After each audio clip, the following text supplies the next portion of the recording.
Hi అండి అందరికీ. ఈరోజు చూపించే రెసిపీ వచ్చేసి మినప వడియాలతో పులుసు కర్రీ అండి. చాలామందికి ఈ వడియాలు పప్పు, సాంబారు సైడ్ డిష్‌గా తింటారనే తెలుసు.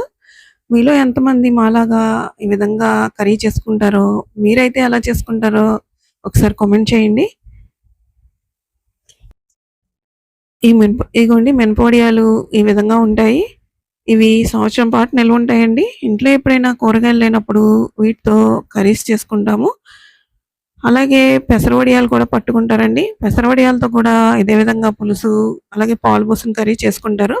మీరు గానీ ఇప్పటి వరకు ఎప్పుడు ట్రై చేయకపోతే ఒకసారి వీడియో చూసి ట్రై చేయండి. తప్పకుండా నచ్చుతుంది. ఈ కర్రీ కోసం ముందుగానే ఒక ఉల్లిపాయని, ఒక పచ్చిమిరపకాయని ఈ విధంగా కట్ చేసి పెట్టుకోవాలండి. అలాగే కొంచెం చింతపండు కూడా ఇలా నానబెట్టుకోవాలి. స్టవ్ వెలిగించి కడాయి పెట్టుకుని ఆయిల్ వేడైనాక మినప వడియాల్ని ఫ్రై చేసుకోవాలండి. ఫ్లేమ్‌ని లో ఫ్లేమ్‌లో పెట్టి ఫ్రై చేసుకోవాలి. ఈ విధంగా తిప్పుకుంటూ ఫ్రై చేసుకోవాలండి. ఇలా తిప్పుకుంటూ ఉంటే అన్నీ కూడా ఈవెన్‌గా చక్కగా ఫ్రై అవుతాయి.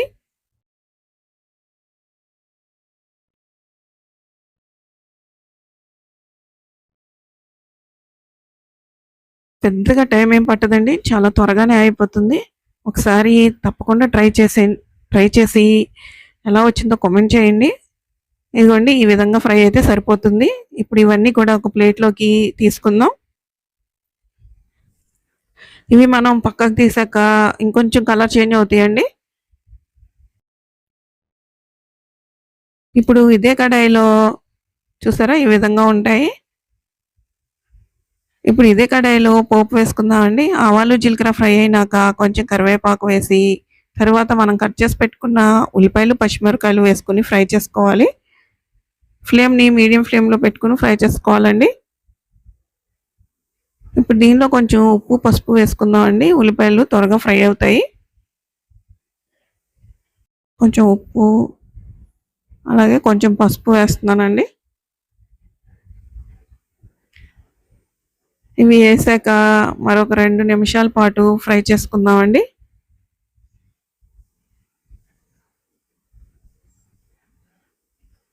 ఇదిగోండి ఈ విధంగా ఫ్రై అయితే సరిపోతుంది. ఇప్పుడు దీనిలో కారం కూడా వేసుకుందాం.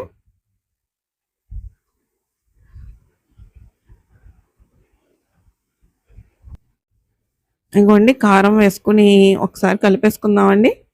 దీనిలో పెద్దగా ఇంగ్రీడియెంట్స్ ఏమి ఉండవండి. చాలా సింపుల్ అండి కర్రీ అయితే. కానీ టేస్ట్ మాత్రం చాలా బాగుంటుంది. చాలా త్వరగా అయిపోతుంది కూడా కర్రీ. పెద్ద టైం ఏం పట్టదండి. కారం వేసి ఒకసారి కలిపేసుకున్నాక మనం ముందుగానే చింతపండు నానబెట్టుకున్నాం కండి, ఆ రసాన్ని పోసుకోవాలి. ఉప్పు, పులుపు, కారం మీ టేస్ట్‌కి తగ్గట్టు మీరు అడ్జస్ట్ చేసుకోండి. మనం వడియాలు ఉడకాలి కదండీ! దానికోసం ఇంకొంచెం వాటర్ యాడ్ చేసుకుందాం.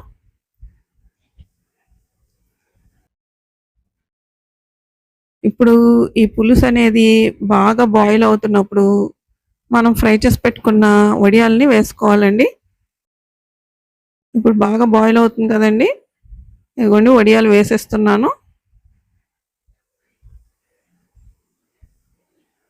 ఒకసారి కలిపేసి ఫ్లేమ్‌ని మీడియం ఫ్లేమ్‌లో పెట్టుకొని మూత పెట్టేయాలండి. మూత పెట్టేస్తే చక్కగా ఉడికిపోతాయి. వడియాలు చక్కగా మెత్తగా ఉడికి మన కూర అనేది కాస్త దగ్గరగా వచ్చే వరకు కూడా ఉడికించుకోవాలి. అదే మీరు కొంచెం గ్రేవీగా ఇష్టపడితే కొంచెం గ్రేవీగా ఉన్నప్పుడే స్టవ్ ఆఫ్ చేసుకోండి. ఇదిగోండి ఉడుకుతున్నాయి కదా! ఇట్లా మూత తీసి మధ్య మధ్యలో తిప్పుకుంటూ మూత పెడుతూ ఇట్లా ఉడికించుకోవాలండి. ఇదిగోండి ఆల్మోస్ట్ ఉడికిపోయాయి. ఇదిగోండి చక్కగా ఉడికిపోయినాయి చూసారా? వడియాలనేయి మెత్తగా ఉడికిపోవాలండి. అప్పుడే కూర అనేది బావుంటుంది. మేమైతే దగ్గరగానే వండుకుంటామండి కూరని.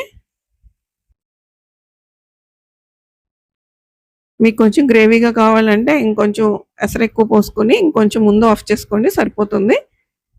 ఇదిగోండి ముక్క కూడా చక్కగా ఉడికిపోయింది. వడియాలనేవి చక్కగా మెత్తగా కుక్ అయిపోయాయి. అంతే అండి. ఇప్పుడు ఒకసారి టేస్ట్ కూడా చూసుకొని ఉప్పు ఏమన్నా సరిపోకపోతే అడ్జస్ట్ చేసుకోండి. టేస్ట్ చూసుకొని ఉప్పు సరిపోకపోతే అడ్జస్ట్ చేసుకొని అంతేనండి. స్టవ్ ఆఫ్ చేసుకోవటమే. కర్రీ అయిపోయిందండి.